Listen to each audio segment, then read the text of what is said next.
Ben in Miami. Hey, Ben, what's on your mind today? Hi, Tom. I want to talk about Jeremy Corbyn and how it relates to U.S. politics. Sure. I read a op-ed over the weekend. It was published on the 29th. It's by Tony Blair. It was in The Observer, and it was titled, Jeremy Corbyn's Politics Are Fantasy, Just Like Alice in Wonderland. And I think it encapsulates perfectly, Tony Blair is basically the establishment of the Labor Party. Yeah. The same way you have your Wasserman Schultz here and the establishment of the Democratic Party on our side of the Atlantic. And I think it explains a lot on why the establishment is so afraid of Bernie.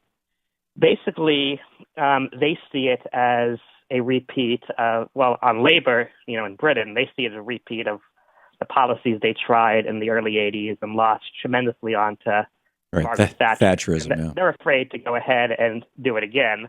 And I feel that the Democratic establishment feels the same way, that they're afraid of repeating 68 and 68, 72 and 84, and they had a winning policy when they moved to the center with Clinton in the 90s. What I feel they're not catching on to is that there's been a big shift in the population and their views. When in the 80s, when Reagan won, you had people, the last big shift was during Roosevelt and the New Deal. Right. And that lasted for about 50 years. And you had people that voted in the 80s, basically the whole silent generation and the boomers who did not remember the Great Depression. Right. And they basically forgot what it was like and embraced Reagan's ideology, and we've lived with that for 30 years now, as you've talked about many times. And then in 2012 election showed something very interesting. The younger half of Generation X and younger broke for Obama in a big way, and the first half of Generation X and older broke for Romney in a big way. And I think it's pointing to a big seismic shift again, that the younger generation is tired with the last 30 years of how things have been going on, and we're on this sea change, another shift in how politics will break in this country. Yeah, I think people are getting it, that neoliberalism, or whatever you want to call it, centrism, third wayism, DLCism, compassionate conservatism is what George W. Bush called himself.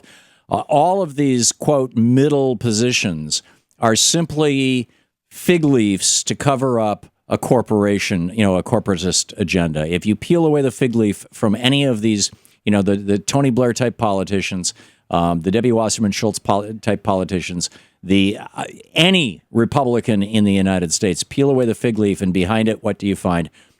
Corporations and billionaires.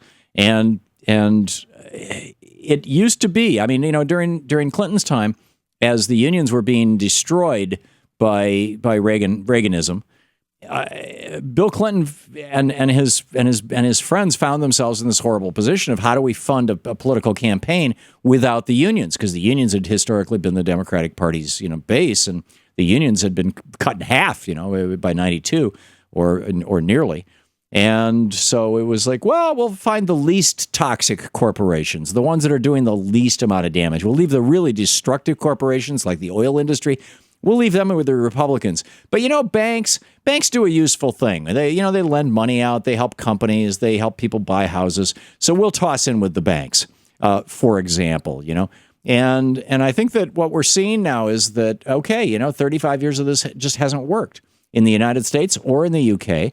And I think, frankly, if you look at Syriza and Podemos in Greece and Spain, respectively, that and similar movements that are happening in other countries around Europe, that people are looking around saying, this neoliberal economic policies, this so-called laissez-faire, it just doesn't work. It's terrible, terrible stuff. Ben, thanks for the call.